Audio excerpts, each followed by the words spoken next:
Hey yo, what's up everybody? It's B Milton. Welcome back to the channel. And you guys, I know it's been a while. And in this video I'm going to be going over the off-season for the Commanders so far. Also, I thought I'd just throw it out there. This is the one and only Washington football team piece of merchandise I ever bought. A Star Wars Washington football team shirt, and I'm wearing it now.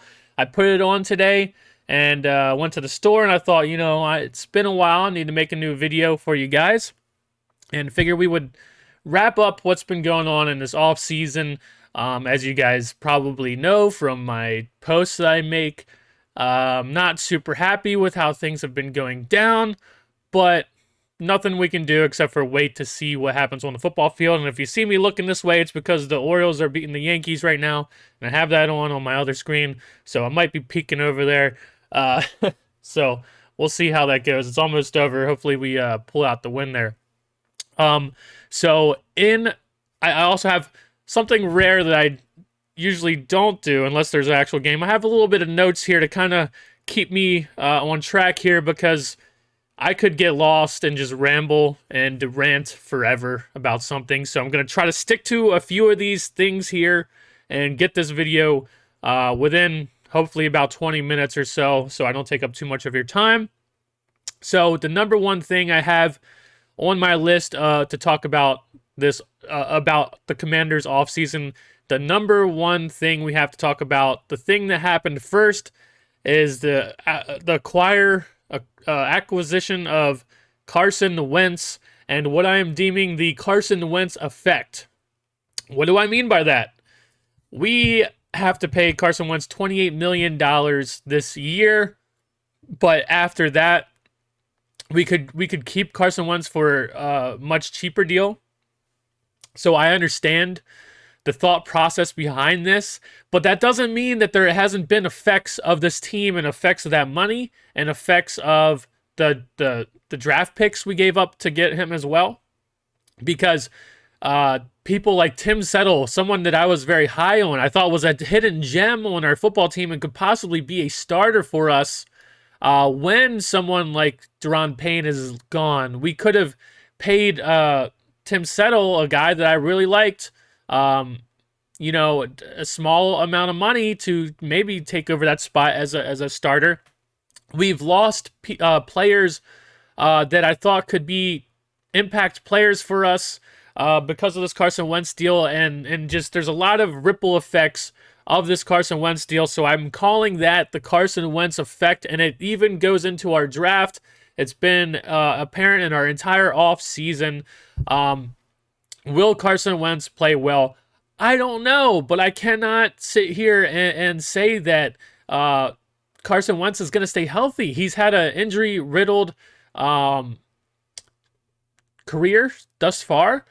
Surprisingly, I didn't even know this, but he played all games last year. So that is a good sign. But if you look at his actual entire career, he's been having lots of injuries. So this is a huge gamble, going out and getting Carson Wentz, and sure, on paper this should be an upgrade, right? But is it really? We're gonna have to wait and see. You guys know I love me some Taylor Heinicke. I thought we could have saved the money. We could have given this guy an entire off season to play and practice with the ones, because he didn't get that last year. When he came in against Tampa in the playoffs, looked good. Everyone's question, though, is he hurt his shoulder in that game. Can this guy stay healthy through an entire season? He did that all except for one game when we took him out during the Cowboys, because they were just killing everybody that we had out there. So in my opinion, I thought Taylor Heinicke deserved to see if we could progress and see if he could get any better. Does he have some limitations with his size and his arm strength? Sure. But, the guy's a smart guy. I thought we could have saved some money. Didn't think this Carson Wentz effect, which I'm calling it, was worth not trying to see what Taylor Heinicke had for a second year. And I understand that would have been a huge debate for a lot of people, because, Taylor Heinicke's stats weren't the best last year. But yet again, I'm not gonna make this whole video about it. I just thought we should have kept trying to build, and we could have saved that money and everything, and went into the season with Taylor Heinicke, because he answered my one question that I had was, could he stay healthy? He did that last year. Now, could he get better? Could he, if he has an entire offseason with the ones, if he's learning, getting more and more experience as a starter, playing versus starters in the NFL, could he progress and get better? I don't see why he couldn't. So, yet again, right away, the Carson Wentz effect, in my opinion, thus far hasn't been worth it. But we haven't even played a game yet, so this is all speculation. We'll see what Carson Wentz does. Hopefully he kills it. Hopefully he destroys the Eagles for us. I'm rooting for him. I hope the best for him. But yes, the Carson Wentz effect is in full force, and it affects our draft, because in the draft we picked Jahan Dotson as our first round pick. And we all know we traded back because we wanted to acquire more picks in the draft, because we gave up picks to go out and get Carson Wentz. Now, let me go over the draft shortly here. In the first round, we picked Jahan Dotson. Like I said, the Carson Wentz effect. We had to give up picks, or we had to trade back, and we ended up getting Jahan Dotson. Myself and a lot of other YouTubers, and just a lot of other fans thought we missed out on a lot of potential and a lot of talent, and didn't maximize our potential in the draft, and the talent in the draft. And time will tell. I just think letting Kyle Smith go was the worst thing that Ron Rivera has done. Come on, man. That's got to be a double play right there, dude. Damn it. That would have been the game, right? No, it might not have been a game, but they should have turned that double play right there. So, yet again, like I said, letting Kyle Smith go, I feel since then our drafts have not been up to par. I don't think Jahan Dotson, there's a ton of people saying, oh my God, the guy's a good player, this or that. We didn't need a smaller receiver. We needed Mike Evans. We needed a guy who's going to rip the ball out of people's hands, and he's a legit red zone threat that we could throw the ball up to. Or I thought Chris Olave was a better route runner. I thought he would be breaking. I don't know. I thought there was better talent there, and because of the Carson Wentz thing, we had to go and change up all of our plans, and a lot of the fans weren't happy about what happened, because there was players out there that they know that are household names, and typically most of the time those are the guys who end up being generational talents and stuff, right? Of course there's those outliers like Terry McLaurin and stuff, of course there is, but there's just, my entire thought process on this is most of the stuff that we have been doing most of my lifetime, to be honest, doesn't make sense. There's clear pathways we could have taken, like in this draft, and there's a clear pathway. Chris Olave is sitting there. Could have taken Chris Olave. We didn't do it. Just clear pathways to victory or to success, and this team continues to fumble taking that clear pathway, and that's why we'll get into D'Angelo Hall's comments later, but that's exactly what I'm saying. I'm sitting here just as a fan, and I'm seeing this option over here makes sense. We could have done that, and we didn't do it. Why didn't we do that? That made sense. We could have done that. Why didn't we keep Kirk Cousins? Or at least trade Kirk Cousins and get something for him? Doesn't make sense. We're doing things that don't make sense, and that's the entire offseason in a nutshell, and why I'm continuously upset. And then people say, oh, you think you know better than them? Are you an NFL coach? Are you a GM or whatever? No, I'm not. But guess what? I can sit back and see things that clear paths that make sense. And we haven't been taking those paths. And where have we ended up? So why are people going to be upset at me or anyone else that says, why didn't you take Chris Olave? Why didn't you do this? Why, that made a little bit more sense. Why didn't you do that? Oh no, you guys don't know. You have to wait and see. You have to wait and see what happens and see the plan. Jahan Dotson's great. Okay, well, all we can do is wait and see. But guess what? My entire life we've been doing shit like this, and guess what? Where have we been pretty much my entire life? Over, like the past 20 years of it at least has been garbage. And guess what? There's clear paths that I've been sitting here watching say, that made sense. Why didn't we do that? But no, I'm sure Jahan Dotson will work out great. So moving on to the second round pick, Fedarian Mathis. I don't hate the guy. I don't hate the pick. I just see everyone else saying that watches college football say that's a reach.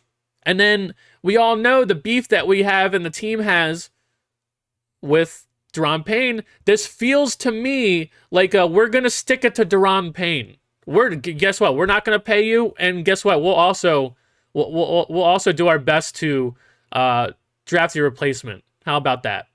It just seems like a malicious pick. It seems like we're trying to cover our ass because we know Daron Payne isn't going to be here long term.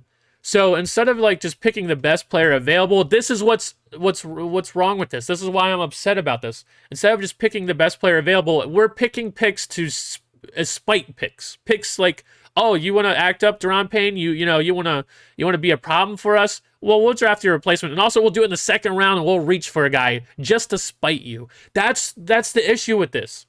That's the issue with this. I'm like watching Mathis and like just looking at his build and everything. He just looks like a solid player, but in the second round, you need to be getting home runs, man. And I don't know if this is a home run pick. I just don't know. In the third round, yet again, Brian Robinson Jr. There's a double play. Game over. Orioles win. Let's go.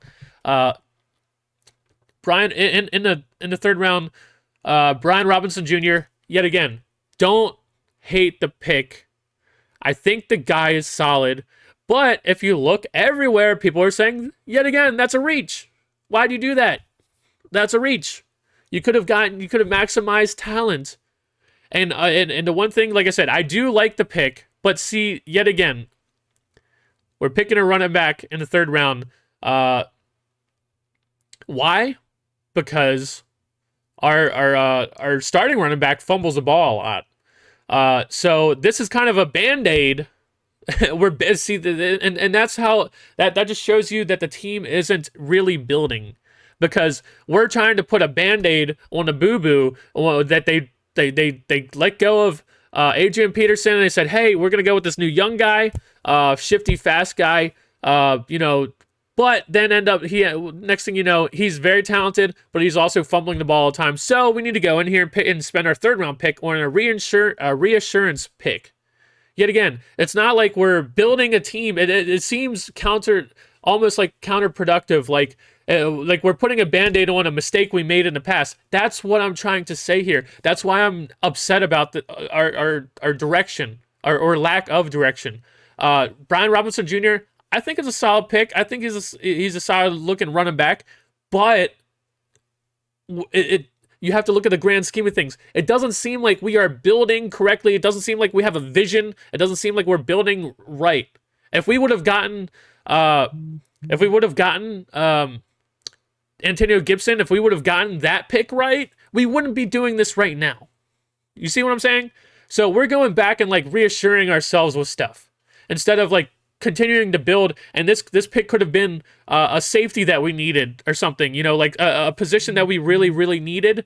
But instead we're redoing a pick that we picked before type of thing, or we're doing spite picks, or just things that don't make too much sense. So I'll skip all the other draft picks. Cole Turner seems cool to me. I like the pick for Cole Turner, but the one pick that everyone really liked, and the one that I also really liked, the one people were saying that saved the draft for us, was the 5th round pick of Sam Howell. Now, I really like this pick, but now I have some concerns. As you've seen, I made a post the other day.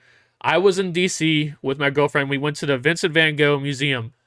And I'm just standing there, and it's all quiet, and there's a lot of stuff to read and just stuff to look at. And I turn to my right, and I'm like, holy fuck, that's Sam Howell standing right next to me. Holy shit. And I didn't say anything to the guy. He was with his girlfriend, with his brothers. with some family, and also what's the receiver was there with him as well. That played with him in North Carolina. You guys know who I'm talking about. But they were standing right there or whatever, and my girlfriend didn't believe that was an NFL quarterback. Not until later when we left, I showed her a picture. Like, no, that's him. And my girlfriend was like, "There's no way that guy is an NFL quarterback." I was like, "Yeah, that's him. That's him." The guy's 5'10" on a good day. I'm 6'1", and I'm like towering over this guy.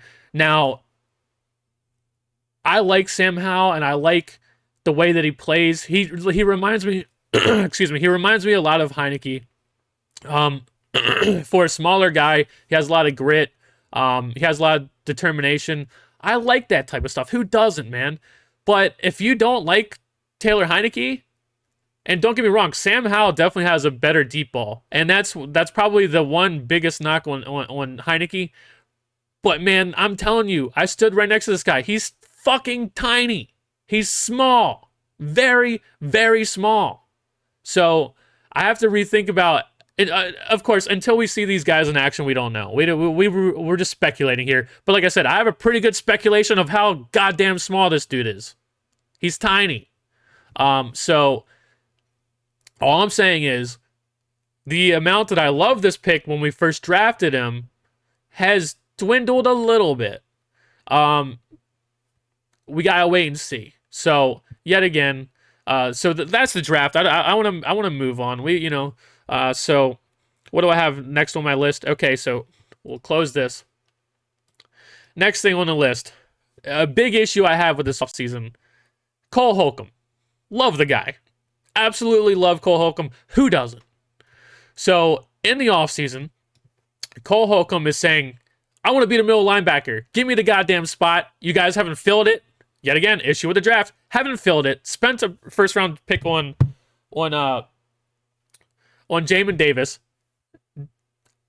Dude's looking all busty out there. So Cole Holcomb's like, give me the goddamn spot. I'll do it. I want to be the middle linebacker. Put the team on my back. Let's go. Let's ride. And everyone pretty much is like, yeah, I heard what that guy said. Yeah, let him do it.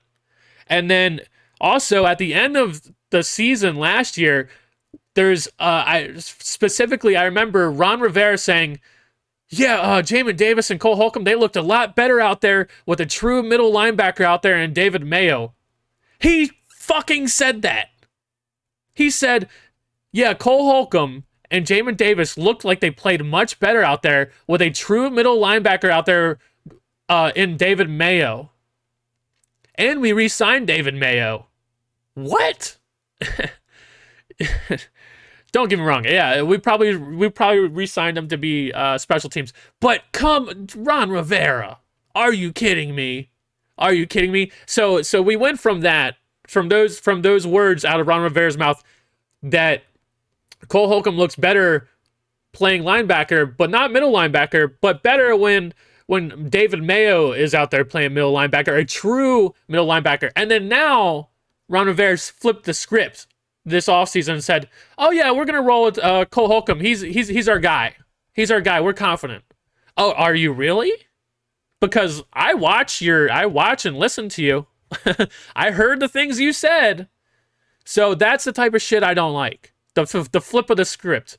All of us fans, yeah, we like Cole Holcomb. The guy's very confident, whatever. Yeah, give him the job. Give him the job. But then I don't like the flip of the script here. Now the team's all in on Cole Holcomb. Oh, yeah, Cole Holcomb's the shit. You weren't saying that at the end of last season. You weren't saying that. But now all of a sudden, because you didn't do anything to fill the position, now Cole Holcomb's the shit all of a sudden. And we're going to ride with Cole Holcomb all of a sudden. That's the type of stuff I don't like. That's the type of stuff that I think makes us look foolish. And also, yet again, just to throw in there, what if Cole Holcomb gets hurt? We got nobody to play middle linebacker. We got not a single person. We're going to put David Mayo, slow-ass, short-ass David Mayo out there? Well, you know we can't cover tight ends. And you want to put David Mayo, the slowest person I've ever seen on a football field, out there to cover tight ends and play the middle of the field. You've got to be kidding me. That, like, huge hole. That's a huge. If something happens to Cole Holcomb, that is a gigantic hole that we still have not fixed on this team. So that's an issue yet again. So let me go into, like I said, I want to keep this about 20 minutes. Sorry, 20 minutes. My last point, D'Angelo Hall's comments. This team never evolves, and people sit here and try to just keep this this positive mindset. Oh man, this is our year. You sound like it's like we're Cowboys fans. Oh, this is our year. Things are gonna change all of a sudden. D'Angelo Hall was a former player for the team, and all he wants is the best for the team. And you hear what he's saying. Things aren't changing. We're not evolving. And he also knocked Ron Rivera and his credentials. The man has 3 winning seasons out of like 11 or 12 that he's been a coach now. And what else is there to say? I feel the same way. And actually, my next video is probably going to be about Ron Rivera, why Ron Rivera is good and also bad for this team. So I'm going to leave it at that. Let me know what you guys think. I figured I'd make a video since it's been a while. The O's won. I'm in a pretty decently happy mood now. So also the stadium news came out today that it's not a done deal yet or whatever, but they spent like $100 million on some plots of land. It's like a bunch of acres in Virginia. If that's the case, whatever it takes to get a new stadium, I guess, but it sucks, man, because I live in Baltimore. So, and like I'm pretty sure the site that they picked is like an hour south of DC. So it's like I'm going to have to drive about almost 2 hours just to go to a game now. That sucks. Plus traffic. Yeah, that sucks. Not going to stop me from going. Don't get me wrong. But, and I'm sure it's going to make there's so many Virginia fans, you know, I'm sure a lot of people will be very happy. You know, good for them. But, yeah, for me, it sucks. So, yeah, I'll leave it at that. I'll see you guys in the next one. Peace.